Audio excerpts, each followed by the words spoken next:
Salute സുമനസ്കരെ. നമ്മളെല്ലാവരും സ്വപ്നങ്ങൾ കാണാറുണ്ടല്ലോ. ഞാൻ കുട്ടിക്കാലം മുതൽ കാണുന്ന സ്വപ്നങ്ങൾ വളരെ വ്യക്തമായിട്ട് എൻ്റെ മനസ്സിൽ മുഴച്ച് നിൽക്കാറുണ്ട്. പിറ്റേ ദിവസം ഉണരുമ്പോൾ ആ സ്വപ്നത്തെക്കുറിച്ച് നല്ല ഓർമ്മയുണ്ടാവും. നമ്മൾ പലർക്കും അങ്ങനെ ഓർമ്മ നിൽക്കാറില്ല. ഞാൻ ഒരിക്കലും പ്രതീക്ഷിച്ചതല്ല എൻ്റെ ഔദ്യോഗിക ജീവിതത്തിൽ ഒരു സ്വപ്നം ഒരു കേസ് തെളിയിക്കുമെന്നുള്ളത്. കേസ് കുറച്ച് ബുദ്ധിമുട്ടുള്ള കേസായിരുന്നു. ആലപ്പുഴ ജില്ലാ SP ആയിരിക്കെ മുഹമ്മ പോലീസ് സ്റ്റേഷന്റെ കീഴിലുള്ള ഒരു കേസായിരുന്നു. അമ്മയാണ് പരാതിക്കാരി. 6 വയസ്സുള്ള പെൺകുഞ്ഞിനെ കാണുന്നില്ല എന്ന് പറഞ്ഞാണ് പരാതി തന്നത്.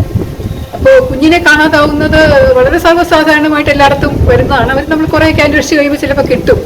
പക്ഷെ ഇതിപ്പോൾ അവർ 2 ദിവസം അന്വേഷിച്ച ശേഷം കുഞ്ഞിനെ കാണാതായിട്ടാണ്, 2 ദിവസത്തിന് ശേഷമാണ് പിന്നെ അവർ പോയി പരാതി പോലും കൊടുക്കുന്നത്. അപ്പോൾ അതുകൊണ്ട് ഞങ്ങൾക്ക് തന്നെ അന്വേഷണത്തിൽ കുറച്ച് വെപ്രാളം ഉണ്ടായതാണ്. ഒന്നാമത് പെൺകുഞ്ഞ്, പിന്നെ ചെറിയ പ്രായവുമാണ്. അപ്പോൾ ആ സമയത്തൊക്കെ വളരെ വിരളമായിട്ടാണെങ്കിൽ പോലും ഇങ്ങനെ പെഡോഫൈൽസ്, കുഞ്ഞുങ്ങളെ ഉപദ്രവിക്കുന്ന ആൾക്കാർ കുറേ അധികം കണ്ടുവരുന്നുണ്ടായിരുന്നു. അപ്പോൾ തൊട്ട് മുമ്പായിട്ട് ഈ പരാതി കിട്ടുന്നതിന് ഒരു 2-3 ദിവസം മുമ്പുണ്ടായ ഒരു കേസും ഇതുപോലെ ഒരു കുഞ്ഞിനെ ഉപദ്രവിച്ചതാണ്. അത് ആൺകുഞ്ഞാണ്. 9 മാസം പ്രായമുള്ള ഒരു ആൺകുഞ്ഞിനെ അമ്മ വേഷം മാറി കുളിപ്പിക്കാനായിട്ട് വേഷം മാറിയൊക്കെ നോക്കിയപ്പോൾ അതിൻ്റെ പുറകുവശത്തുനിന്ന് ഇങ്ങനെ ബ്ലഡ് വരുന്നു. അപ്പോൾ ആശുപത്രി കൊണ്ടുപോയി. കുഞ്ഞിന് നല്ലപോലെ കരയുന്നുണ്ടായിരുന്നു. അപ്പോൾ ഒരു അസുഖമാണെന്ന് വിചാരിച്ചാണ്. പക്ഷേ ഈ ബ്ലഡ് കണ്ടപ്പോൾ അവർ ആശുപത്രി കൊണ്ടുപോയി പരിശോധിച്ചപ്പോൾ ഈ കുഞ്ഞിനെ അസ്വാഭാവികമായിട്ട് പീഡിപ്പിച്ചിട്ടുണ്ട്. സൊഡോമി എന്ന് പറയും. അപ്പോൾ അത് അന്വേഷിച്ച് നോക്കിയപ്പോൾ തൊട്ടടുത്ത വീട്ടിലുള്ള 16 വയസ്സുള്ള പയ്യനാണ് അത് ചെയ്തിരിക്കുന്നത്. ഇതൊരു ആൺകുഞ്ഞാണ്. അപ്പോൾ ആ അടുത്ത വീട്ടിലെ പയ്യൻ ഇടയ്ക്കിടയ്ക്ക് വന്നിങ്ങനെ കളിപ്പിക്കുകയോ ഉമ്മയൊക്കെ ചെയ്യുന്നുണ്ട്, എടുത്തുകൊണ്ട് പോവുകയൊക്കെ ചെയ്യും. അപ്പോൾ അവർ ആൺകുട്ടികളല്ലേ, അപ്പോൾ അവർ തമ്മിൽ ഒരു കുഴപ്പം ഉണ്ടാവില്ല എന്ന് വിചാരിച്ച് അനുവദിച്ചതാണ് 2 വീട്ടിലെ അച്ഛനമ്മമാർ. പക്ഷേ ഈ പയ്യൻ ഇതുപോലെ ഈ കുഞ്ഞിനെ ചെയ്യും എന്നുള്ളത് ആരും പ്രതീക്ഷിച്ചില്ല. അത് കുറച്ച് കഷ്ടമായിരുന്നു. പക്ഷെ ആ കുട്ടിയെ അറസ്റ്റ് ചെയ്യുകയൊക്കെ ചെയ്തു. ജുവനൈൽ ജസ്റ്റിസ് ആക്ട് പ്രകാരം കേസൊക്കെ എടുക്കുകയും വളരെ സീരിയസ് ആയിട്ടുള്ള ഒരു ഒഫൻസായി പോയി അത്. അപ്പോൾ ഞാനത് പലപ്പോഴും പറയാറുണ്ട്, ആൺകുട്ടികളുടെ അച്ഛനമ്മമാരാണെങ്കിൽ പോലും ശ്രദ്ധിക്കണം. ചിലപ്പോൾ ഇതുപോലെയുള്ള മാനസിക അസുഖമുള്ള ആൾക്കാർ എവിടെയാണ് ഒളിച്ചിരിക്കുന്നതെന്ന് അറിയാൻ പറ്റില്ലല്ലോ. ഈ ഉപദ്രവിച്ച പയ്യനെ ചിലപ്പോൾ പരിശോധിച്ച് നോക്കിയാൽ ഒരു വളരെ ബുദ്ധിമുട്ടുള്ള ഒരു പാസ്റ്റ് ഉണ്ടായിരുന്നിരിക്കും ചിലപ്പോൾ. അത് നമ്മൾ പോലീസുകാർ നോക്കാറില്ല. എന്തായാലും ഈ പെൺകുഞ്ഞിനെ കാണാനില്ല എന്നുള്ള പരാതി കുറച്ച് സീരിയസ് ആയിട്ടൊക്കെ അന്വേഷിച്ച് ഞങ്ങൾ നോക്കുമ്പോൾ ഏകദേശം ഒരു 4 ദിവസം കഴിഞ്ഞിട്ട് ആലപ്പുഴ ജില്ലയിലെ ചില വെള്ളക്കെട്ടുകളിൽ തൊണ്ട് കൊണ്ടുപോയി ഇടും. എന്നിട്ട് തൊണ്ടിങ്ങനെ പിരിച്ചെടുത്ത് കയറുണ്ടാക്കുന്നതിന് മുന്നോടിയായിട്ട് അതിങ്ങനെ കെട്ടിയിട്ട് വെള്ളത്തിലിട്ട് അത് കുതിർത്ത ശേഷമാണ് എടുക്കുന്നത്. അപ്പോൾ അതുപോലെ ഇങ്ങനെ തൊണ്ട് കെട്ടിയിട്ടിരുന്ന ഒരു ഇതിൻ്റെ കീഴിലാണ് കുഞ്ഞിന് മൃതദേഹം കിട്ടുന്നത് വെള്ളത്തിൽ. അപ്പോൾ കിട്ടുമ്പോൾ തന്നെ ഞങ്ങൾക്ക് അറിയാം എന്തോ അസ്വാഭാവികത ഉണ്ടെന്ന് അറിയായിരുന്നു. കാരണം അതിൻ്റെ ശരീരത്തിൽ ജെട്ടിയില്ലായിരുന്നു. പിന്നെ ശരീരത്തിൽ തുണിയൊക്കെ ഇങ്ങനെ വിവസ്ത്രമായ രീതിയിൽ, കൈയൊന്നും ശരിക്കിട്ടിട്ടില്ല, അങ്ങനെയൊക്കെയുള്ള ഒരു രീതിയിലായിരുന്നു. അപ്പോൾ പരിശോധിച്ചപ്പം വ്യക്തമായി കുഞ്ഞിനെ ബലാത്സംഗം ചെയ്തിട്ടുണ്ടെന്നുള്ളത് ഡോക്ടർ പറഞ്ഞു. ക്രൂരമായ ബലാത്സംഗം ചെയ്തിട്ടുണ്ട്. ശ്വാസം മുട്ടിച്ചിട്ടാണ് കൊന്നിരിക്കുന്നത്. അതിൻ്റെ അമർത്തിപ്പിടിച്ചിട്ട് വായും മൂക്കും കൂടെ അമർത്തിപ്പിടിച്ച ശേഷം കൊന്നതാണ്. കുറച്ച് ജീർണിച്ച മൃതദേഹം ആയതുകൊണ്ട് വ്യക്തമായിട്ടുള്ള എവിഡൻസ് ഒന്നും നമുക്ക് ഈ സ്രവങ്ങളൊന്നും കിട്ടിയില്ല. പക്ഷെ എന്നാലും നമ്മൾ അന്വേഷണം വളരെ ഊർജിതമായിട്ട് തന്നെ നടത്തി. അപ്പോൾ ഈ കുഞ്ഞിൻ്റെ അമ്മ അച്ഛനുമായിട്ട് പിണങ്ങി 2 കുഞ്ഞുങ്ങളുമായിട്ട് അവരുടെ വീട്ടിൽ വന്ന് താമസിക്കുമായിരുന്നു. അപ്പോൾ അച്ഛനുമായിട്ട് പിണങ്ങാനുള്ള കാരണം അച്ഛൻ പറയുമായിരുന്നു, ഈ സ്ത്രീക്ക് വേറൊരു അവിഹിത ബന്ധമുണ്ട്. 2ാമത്തെ കുട്ടി ആണ് പെൺകുട്ടി. അത് നല്ല വെളുത്ത് തുടുത്തിട്ടാണ്. അച്ഛനും അമ്മയും കുറച്ച് ഇരുട്ട് നിറത്തിലുള്ളവരാണ്. മൂത്ത മോനാണ്. ആ മോന് കുഴപ്പമില്ല. 2ാമത്തെ കുഞ്ഞ് ജനിച്ചപ്പോൾ തൊട്ട് അച്ഛന് സംശയമാണ് എന്ന് പറഞ്ഞാണ് ആ സ്ത്രീ പരാതി പറയാറുള്ളത്. അപ്പോൾ ഒരുപാട് ശാരീരികമായിട്ട് ഉപദ്രവം സഹിക്കാൻ വയ്യാതെയാണ് സ്വന്തം അച്ഛൻ്റെ അമ്മയുടെ വീട്ടിൽ വന്ന് കുഞ്ഞുങ്ങളുമായിട്ട് നിൽക്കുന്നതെന്നാണ് ആ സ്ത്രീ പറഞ്ഞത്. അപ്പോൾ ഞങ്ങൾ ആദ്യം സംശയിച്ചത് അച്ഛനെ തന്നെയാണ്. കാരണം ഒന്നാമത് അച്ഛൻ ഈ സ്ത്രീയെ ഉപദ്രവിക്കുന്നു, വേറെ ആളുടെ കുട്ടിയാണെന്ന് പറയുന്നു. കുട്ടിയോടുള്ള ദേഷ്യം കാരണം ചിലപ്പോൾ കൊന്നതായിരിക്കാന്ന് വെച്ചാൽ അയാളെ വിളിച്ചിരുത്തി കുറേ പോലീസ് സ്റ്റേഷനിൽ ചോദ്യം ചെയ്തു. പക്ഷെ അവസാനം അയാളല്ല എന്ന് തെളിഞ്ഞു. കാരണം അയാൾ പെയിന്റിങ് ജോലി ചെയ്യുന്ന ആളാണ്. അപ്പോൾ ആ ദിവസങ്ങളിൽ, കുഞ്ഞിനെ കാണാതായ ദിവസങ്ങളിൽ അയാൾ വടക്കങ്ങാട്ടുള്ള ഒരു സ്ഥലത്ത് പെയിന്റിങ് ജോലിയിൽ ഏർപ്പെട്ടിരിക്കുന്നതാണെന്ന് തെളിവുണ്ടായിരുന്നു. ഒരു അലിബി എന്നാണ് എന്നെ പറയുക. അപ്പോൾ അതുകൊണ്ട് അയാളെ പിന്നെ വിടേണ്ടി വന്നു. പിന്നെ വീട്ടിലെ ഓരോരോ നിമിഷമായിട്ട് നമ്മൾ പരിശോധിക്കും. കുഞ്ഞിനെ കാണാതാവുന്നതിന് തൊട്ട് മുമ്പ് എന്തൊക്കെ സംഭവിച്ചു, അതിന് ശേഷം എന്തൊക്കെ സംഭവിച്ചു, ആരാണ് അവസാനം കണ്ടത് എന്നൊക്കെയുള്ള മട്ടിൽ നമ്മൾ ഒരുപാട് പേരുടെ സ്റ്റേറ്റ്മെൻറ്റ് റെക്കോർഡ് ചെയ്യും. അങ്ങനെ വീട്ടുകാരുടെ എല്ലാവരും സ്റ്റേറ്റ്മെൻറ്റ് റെക്കോർഡ് ചെയ്തു. ബന്ധുക്കളുടെ, സ്വന്തക്കാരുടെ, അടുത്ത വീട്ടിലുള്ള എല്ലാവരുടെയും, സംശയിക്കുന്ന സകലരുടെയും എടുത്തു. ഒരു ദിവസം ഉച്ചനേരത്തെങ്ങാണ്ട് അവരുടെ വീട്ടിലെ കുറച്ച് അതിഥികളുണ്ടായിരുന്നു. അപ്പോൾ അതിഥികൾ വന്നതിൻ്റെ തിരക്കിലായിരുന്നു വീട്ടുകാരെല്ലാവരും.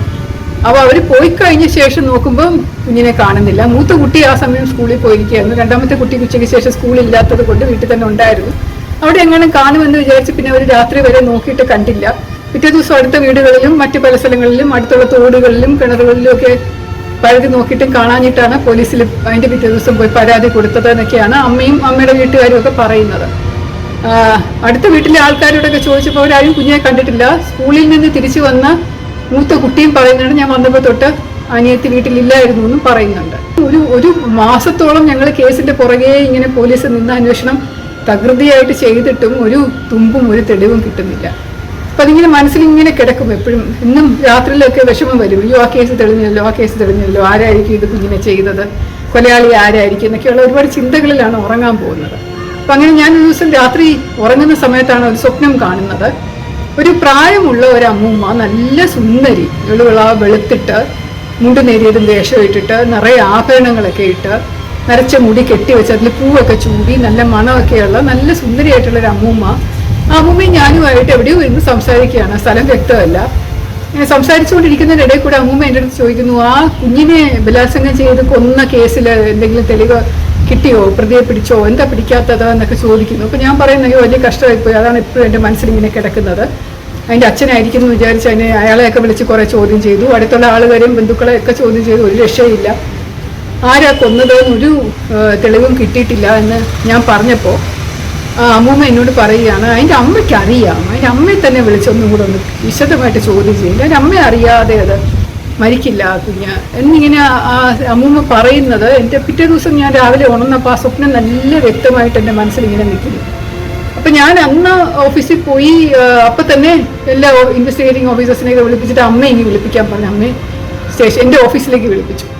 എൻ്റെ ഓഫീസിലിരുത്തിയാണ് പിന്നെ ബാക്കിയുള്ള ചോദ്യം ചെയ്യലൊക്കെ തുടങ്ങിയത്. അപ്പം ഇതുവരെ നമ്മൾ അമ്മയെ കരുതിയിരുന്നത് ഒരു ഇരയായിട്ടായിരുന്നു. സാധാരണ അങ്ങനെയാണല്ലോ, കുഞ്ഞുങ്ങളെ കാണാതെ വന്നല്ലേ കുഞ്ഞുങ്ങൾ മരിച്ചു പോകുന്ന അമ്മമാരെന്ന് പറയുന്നത് ഏറ്റവും സങ്കടമുള്ള സ്ത്രീകളെ ഒരു ആൾക്കാരായിരിക്കും എന്നുള്ള മട്ടിലാണ് നമ്മൾ വളരെ ദയയോടുകൂടിയും കരുണയോടുകൂടിയും ഒക്കെയാണ് ഒരു വിക്ടിം എന്നുള്ള രീതിയിൽ, ഒരു ഇര എന്നുള്ള രീതിയിലാണ് അവരെ കാണുന്നത്. വളരെ സോഫ്റ്റ് ആയിട്ടുള്ള ചോദ്യം ചെയ്യലായിരുന്നു നേരത്തെ ഞങ്ങൾ ചെയ്തിരുന്നത്. അപ്പോൾ അവർ അതുപോലെ എന്തെങ്കിലും ചോദിക്കാനായിരിക്കും എന്ന് വിചാരിച്ച് അവരവിടെ അച്ഛനും അമ്മേനെ കൂടിയാണ് വന്നത്. ഞങ്ങൾ അച്ഛനും അമ്മയും പറഞ്ഞു വിട്ടു, ഇവരെ ഞങ്ങൾ വൈകിട്ട് വീട്ടിൽ കൊണ്ടാക്കിയേക്കാം എന്ന് പറഞ്ഞ് അച്ഛനും അമ്മയും പറഞ്ഞു വിട്ടിട്ട് ഒറ്റയ്ക്കിരുത്തിയാണ് ഇവരെ ചോദ്യം ചെയ്യുന്നത്. അപ്പോൾ കുറച്ച് ചോദ്യം ചെയ്ത് കഴിഞ്ഞപ്പോൾ ഞാൻ കുറച്ച് രൂക്ഷമായിട്ട് ചോദ്യം ചെയ്യാൻ തുടങ്ങി. നിങ്ങൾ ആ രീതി പറഞ്ഞത് ശരിയല്ലല്ലോ, നിങ്ങളുടെ മോള് ഇന്ന സമയത്ത് കാണാതായി എന്ന് പറയുന്നത് ശരിയല്ലല്ലോ, ഇവിടെ ഈ മൊഴിയിൽ ഇങ്ങനെ ഒരു തെറ്റുണ്ടല്ലോ, നിങ്ങൾ രണ്ടാമതെടുത്ത മൊഴിക്കകത്ത് വേറൊരു തെറ്റുണ്ടല്ലോ, അപ്പം നിങ്ങൾ എന്തോ മറയ്ക്കാൻ ശ്രമിക്കുകയല്ലേ എന്നൊക്കെ പറഞ്ഞ് ഞാൻ കുറച്ച് രൂക്ഷമായി. അവസാനം ഒരു വൈകുന്നേരം വരെ അവരെ ഇരുത്തി. അതിൻ്റെ ഇടയിൽ കൂടെ അവരുടെ ഭർത്താവിനെ ഞങ്ങൾ വേറൊരു സ്ഥലത്ത് വിളിപ്പിച്ചിട്ട് ചോദിച്ചു, ഏത് വ്യക്തിയുമായിട്ടാണ് ഈ നിങ്ങളുടെ ഭാര്യയ്ക്ക് ബന്ധമുണ്ട് എന്ന് പറഞ്ഞ് നിങ്ങൾ വഴക്കിട്ടത്, ആരെങ്കിലും സംശയമുണ്ടോ, അവിഹിതം ഉണ്ട് എന്ന് പറഞ്ഞത് ആരുമായിട്ടായിരുന്നു എന്നൊക്കെ ചോദിച്ചപ്പോൾ അയാൾ പറഞ്ഞു അയാൾ തന്നെ ഒരു കസിനായിട്ടുള്ള ഒരാൾ ഇടയ്ക്കിടയ്ക്ക് വീട്ടിൽ വരുമായിരുന്നു, അങ്ങനെ സംശയിച്ചതാണെന്നൊക്കെ പറഞ്ഞ് ഞങ്ങൾ ആ കസിനെ അങ്ങനെ വിളിച്ച് അന്വേഷിച്ച് നോക്കിയപ്പോൾ അയാൾ സ്ഥലത്തേ ഇല്ല, അയാൾ ദുബായിലെങ്ങാണ്ടാണ്, ആ സമയത്ത് സ്ഥലം വിട്ടു പോയിരുന്നു. അപ്പോൾ അതുകൊണ്ട് അയാളല്ല എന്നും വ്യക്തമായിട്ടുണ്ടായിരുന്നു. പക്ഷെ ഞങ്ങളങ്ങനെ ആ സ്ത്രീയെ അവസാനം രാത്രി വരെ ഇങ്ങനെ ചോദ്യം ചെയ്ത് അവർക്ക് കാര്യമായിട്ട് ഭക്ഷണമൊന്നും കൊടുത്തില്ല, കുടിക്കാൻ വെള്ളം മാത്രമേ കൊടുത്തുള്ളൂ. വൈകുന്നേരം ആയപ്പോഴേക്കും അവരും കുറച്ചൊന്ന് വെപ്രാളമൊക്കെ ആയി. അവർ വിചാരിച്ച് എന്തോ തെറ്റുണ്ട്, എന്തോ കുഴപ്പമുണ്ടല്ലോ എന്നുള്ള മട്ടിൽ അവരും കുറച്ച് പരിഭ്രാന്തയായി. അപ്പോൾ അന്ന് മൊബൈൽ ഫോൺ ഒന്നും ഇല്ലാത്തത് കൊണ്ട് അവർക്ക് ആരെയും വിളിക്കാനുള്ള സൗകര്യമൊന്നും നമ്മൾ കൊടുത്തില്ല. അപ്പോൾ ഈ സ്ത്രീ അവർ ചോദിച്ചു എന്താ എപ്പോഴാണ് വീട്ടിൽ പോകാൻ പറ്റുന്നത് എന്നൊക്കെ പറഞ്ഞ് കരയാൻ തുടങ്ങിയപ്പോൾ ഞാൻ നിങ്ങളെ വീട്ടിൽ വിടുന്നില്ല, അറസ്റ്റ് ചെയ്യാൻ പോവുകയാണ്, നിങ്ങൾ അറിയാതെ ഈ കുഞ്ഞിനെ ഒരിക്കലും ഒരു അപകടം പറ്റില്ല, അതുകൊണ്ട് നിങ്ങൾ സത്യസന്ധമായിട്ട് പറയണം, ഇല്ലാന്നുണ്ടെങ്കിൽ ഞങ്ങളുടെ കയ്യിൽ തെളിവുണ്ട്, ഞങ്ങൾ നിങ്ങളെ അറസ്റ്റ് ചെയ്യും, കുഞ്ഞിൻ്റെ മരണവുമായിട്ട് ബന്ധപ്പെട്ട് നിങ്ങളെ അറസ്റ്റ് ചെയ്യാൻ പോവുകയാണ് കൂട്ടുപ്രതി സ്ഥാനത്ത്, എന്നിട്ട് നാളെ നിങ്ങളെ കോടതിയിൽ ഹാജരാക്കും, ഇന്ന് രാത്രിയിൽ പോലീസ് സ്റ്റേഷനിലെ ലോക്കപ്പിൽ കിടക്കേണ്ടി വരും എന്ന് ഞാൻ പറഞ്ഞു അവരോട്. എനിക്ക് മനസ്സിലൊരു പേടിയുണ്ടായിരുന്നു, കാരണം വെറും സ്വപ്നത്തിന്റെ പേരിലാണ് ഈ സ്ത്രീയെ വിളിച്ച് ചോദ്യം ചെയ്യുന്നത്. അപ്പോൾ അഥവാ ഇതിനകത്ത് തെളിഞ്ഞില്ല എന്നുണ്ടെങ്കിൽ, നിരപരാധി ആണെന്നുണ്ടെങ്കിൽ എനിക്ക് പ്രശ്നമാവും. പത്രങ്ങളിലൂടെ വലിയ വാർത്ത ദിവസവും വരുന്നുണ്ട്, കാരണം ഇത് കുറച്ച് വിവാദമായ ഒരു കുഞ്ഞിനെ പീഡിപ്പിച്ച് കൊന്ന കേസായതുകൊണ്ട് കഥകൾ ഇങ്ങനെ വരുന്നുണ്ടായിരുന്നു അതിനെക്കുറിച്ച്. അപ്പോൾ ഈ സ്ത്രീയെയും കൂടെ അറസ്റ്റ് ചെയ്ത് വെച്ചു എന്നുള്ള കഥയും കൂടെ വന്നു കഴിഞ്ഞത്, അഥവാ അല്ല സ്ത്രീ ഇന്നസെന്റ് ആണെന്ന് തെളിഞ്ഞു കഴിഞ്ഞാൽ എനിക്കെതിരെ വലിയ പരാതി വരും. അപ്പം ഞാൻ അതിനകത്ത് ഉത്തരം പറയേണ്ടതായിട്ട് വരും. എന്നാലും ഞാനൊരു സ്റ്റാൻഡ് എടുത്ത് കസിനായിട്ട് പറഞ്ഞു, നിങ്ങൾക്കറിയാം, എനിക്ക് ഉറപ്പാണ് നിങ്ങൾക്കറിയാം, നിങ്ങൾ അറിയാതെ നടക്കത്തില്ല എന്ന് പറഞ്ഞ് അവർ പോലീസുകാരെ വനിതാ പോലീസിലേക്ക് വിളിപ്പിച്ചിട്ട് ഞാൻ പറഞ്ഞു ഇങ്ങനെ സ്റ്റേഷനിൽ കൊണ്ടിടുക, രാത്രിയിൽ നാളെ ഇന്ന് രാത്രി തന്നെ അറസ്റ്റ് ചെയ്തിട്ട് വൈദ്യ പരിശോധന കഴിഞ്ഞിട്ട് നാളെ നമുക്ക് കോടതിയിൽ കൊടുക്കാം, 14 ദിവസത്തേക്ക് ഇവർക്ക് ജാമ്യം കിട്ടൂല, ജയിലിൽ കിടക്കേണ്ടി വരും എന്നൊക്കെ പറഞ്ഞ് ഇവർ പേടിച്ചു പോയി. അപ്പോൾ ഇവർ പെട്ടെന്ന് പറഞ്ഞു, അയ്യോ ഞാനല്ല, എനിക്കറിയില്ല മാഡം, ഞാനല്ല അത് ചെയ്തത്, പക്ഷേ എനിക്ക് സംശയമുണ്ട് ഒരാളെ, അയാളായിരിക്കാം എന്ന് പറഞ്ഞ് ആ സ്ത്രീ ഒരു പേര് പറഞ്ഞു. അവരുടെ വീട്ടിൽ നിന്ന് ഒരു ഏകദേശം 100-200 മീറ്റർ ദൂരെയുള്ള വീട്ടിൽ താമസിക്കുന്ന ഒരു പാവപ്പെട്ട കുടിലിൽ താമസിക്കുന്ന ഒരു പയ്യന്റെ പേരാണ് പറഞ്ഞത്. അത് ഈ പയ്യൻ പണ്ട് ഈ വീട്ടിൽ തേങ്ങ ഇടാനും ഒക്കെ വരുമായിരുന്നു. പിന്നെ ഇടയ്ക്കിടയ്ക്ക് മോഷണമൊക്കെ ഉള്ളത് കൊണ്ട് അവരങ്ങനെ അടുപ്പിക്കാറില്ലായിരുന്നു. അപ്പൊ ഇടയ്ക്ക് ഒരു സമയത്ത് വന്നപ്പോൾ ഈ പെൺകുട്ടിയുടെ കൂടെ ഇരുന്ന് കളിക്കുന്നതോ മറ്റോ കണ്ടു. അപ്പൊ അമ്മ ചെന്ന് വഴക്ക് പറഞ്ഞു. പക്ഷെ ഈ അമ്മയ്ക്ക് ഈ പയ്യനെ ഒരു സോഫ്റ്റ് കോർണർ ഉണ്ടായിരുന്നു. അതുകൊണ്ട് അമ്മയ്ക്ക് ആ സമയത്തൊരു സംശയമൊന്നും ഇല്ല, തോന്നിയില്ല എന്നൊക്കെ ഉള്ള മട്ടിൽ പറഞ്ഞു. എന്തുകൊണ്ടാണ് അമ്മ എത്ര പേരെ സംശയമുണ്ട്, ആരെയൊക്കെ വന്നു വീട്ടിൽ, നിങ്ങൾക്ക് അങ്ങനെ പല പ്രാവശ്യം നമ്മൾ ആ സംശയിക്കുന്നവരുടെ എല്ലാവരുടെയും പേര് ചോദിച്ചു.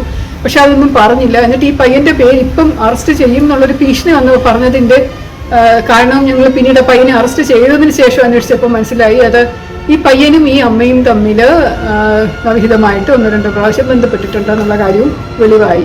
അപ്പൊ അതെങ്ങാനും പുറത്തു വരുമോ എന്നുള്ള പേടിയിലാണ് അവര് ഒരിക്കലും ഇയാളുടെ പേര് പറയാതിരുന്നത്. അപ്പൊ ഇയാളിങ്ങനെ വളരെ മോശം സ്വഭാവമുള്ള ആളാണ്. ഒരുപാട് പെണ്ണുങ്ങളെ ഇതുപോലെ ഉപദ്രവിച്ചിട്ടുണ്ട്. കുട്ടികളെ ഉപദ്രവിച്ചതിന് വേറെ കേസൊന്നുമില്ല. പക്ഷെ ഇയാളെ സമ്മതിച്ചു. അവസാനം ഞങ്ങൾ പിടിച്ച് ചോദ്യം ചെയ്തപ്പോൾ അയാളെ സമ്മതിച്ചു, അയാൾ തന്നെയാണ് ചെയ്തതെന്ന് പറഞ്ഞു. അപ്പൊ അറസ്റ്റ് ചെയ്തു. പിന്നെ കേസ് ശിക്ഷിക്കുകയൊക്കെ ചെയ്തു. ആദ്യമായിട്ടാണ് സ്വപ്നത്തിലൂടെയുള്ള ഒരു കേസ് തെളിയിക്കാൻ സാധിക്കുന്നത്. ഒരു സ്വപ്നം കണ്ടിട്ട് അമ്മയെ ചോദ്യം ചെയ്താൽ മതി, അതിൻ്റെ ഉത്തരം കിട്ടും എന്നുള്ള മട്ടിൽ കിട്ടത്. പിന്നീട് ഞാൻ പലപ്പോഴും എൻ്റെ ഔദ്യോഗിക ജീവിതത്തിൽ ഇതുപോലെ തെളിയിക്കാൻ പറ്റാതെ കിടക്കുന്ന കേസുകൾ മനസ്സിന് മതിക്കുമ്പോൾ രാത്രി ഉറങ്ങുന്നതിന് മുമ്പ് ഞാൻ പ്രാർത്ഥിക്കാറുണ്ട്, ദൈവമേ എന്നെ സ്വപ്നത്തിലൂടെ കാണിച്ചു തരണേ, ആരാണ് കൊലയാളി, എന്തെങ്കിലും ഒരു തുമ്പ് കാണിച്ചു തരണേ, എന്തെങ്കിലും ഒരു എവിഡൻസ് കാണിച്ചു തരണേ എന്ന് പറഞ്ഞ് പ്രാർത്ഥിച്ചിട്ടൊക്കെ കിടക്കും. പക്ഷെ പിന്നീട് എൻ്റെ 33 വർഷത്തെ ജീവിതത്തിൽ, ഔദ്യോഗിക ജീവിതത്തിൽ ഞാൻ പിന്നീട് അങ്ങനെ ഒരിക്കലും ഒരു കേസ് ഇതുപോലെ സ്വപ്നത്തിലൂടെ തെളിവ് കിട്ടി തെളിയിച്ചിട്ടില്ല. പക്ഷെ ഇതിപ്പോഴും ഒരു അതിശയമായിട്ടിരിക്കുന്നു. കാരണം ആ സ്ത്രീ ആരായിരിക്കും എന്നുള്ളത് ഞാൻ ഒരുപാട് പിന്നീട് ആലോചിക്കുകയും അന്വേഷിക്കുകയും ചെയ്തു. കുഞ്ഞിൻ്റെ അമ്മയുടെ വീട്ടുകാരോ അച്ഛൻ്റെ വീട്ടുകാരോ ആരും ഇതുപോലെ ഒരു പ്രായമായ സ്ത്രീ അമ്മമാരോ ആൻറ്റിമാരോ ആരും അങ്ങനെ ഇല്ല. കുറെ ആൽബങ്ങളൊക്കെ എടുത്ത് ഞാൻ പരിശോധിച്ചു, ഇതുപോലെ സിമിലർ ആയിട്ടുള്ളൊരു സ്ത്രീ ഉണ്ടോ, ഇനി എൻ്റെ വീട്ടിൽ ആരെങ്കിലും സ്ത്രീകളുണ്ടോ, മരിച്ചുപോയ ഏതെങ്കിലും പ്രായപൂർത്തിയായ അമ്മൂമ്മമാരാരെങ്കിലും ഉണ്ടോ, അങ്ങനെ പറഞ്ഞിങ്ങനെ ഒരുപാട് അന്വേഷിച്ച് നോക്കി. പക്ഷെ ആരായിരുന്നു സ്വപ്നത്തിൽ ഞാൻ കണ്ട ആ അമ്മൂമ്മ എന്നുള്ളത് ഇതുവരെ എനിക്ക് മനസ്സിലായിട്ടില്ല. അപ്പം ഒരുപാട് വിചിത്രമായിട്ടുള്ള ഒരു സംഗതി ആയതുകൊണ്ട് നിങ്ങളോട് എങ്ങനെ പറയാതിരിക്കുന്നത്, അതുകൊണ്ടാണ് പങ്കുവച്ചത്. സസ്നേഹം, ശ്രീലേഖ.